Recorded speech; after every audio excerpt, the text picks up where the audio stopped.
A mighty shogun warrior broke his favorite tea bowl and sent it away for repairs.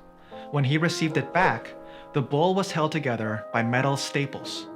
Even though he could still use it, the shogun was disappointed.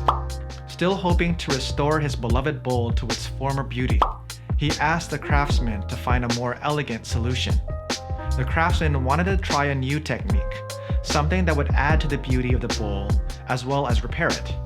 So he mended every crack in the bowl with a lacquer resin mixed with gold. When the tea bowl was returned to the shogun, there were streaks of gold running through it, telling its story, and the warrior thought, adding to its value and beauty. This method of repair became known as Kintsugi.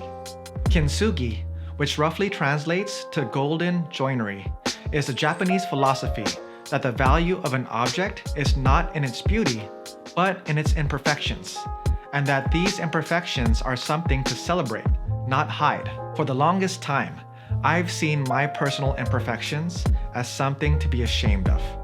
As someone who is highly ambitious and driven, I would be upset when my depression and anxiety would sabotage my efforts to work towards my goals, making the simplest tasks, such as getting out of bed and eating, extremely difficult.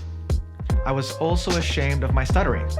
The thought of stumbling over my words caused me to avoid engaging in conversations with others out of fear that I'll be judged.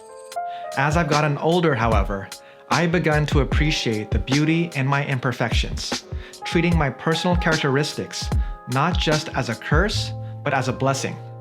I've learned to accept myself even in my biggest depths of despair, and have more deeply cherished the days or moments when I'm in a good mood or I'm feeling optimistic about life.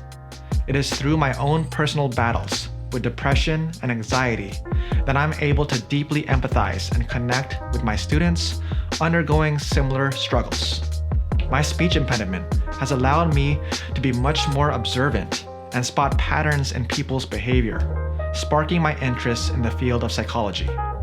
It has allowed me to be much more thoughtful when I do decide to speak up. What are the cracks in your bowl?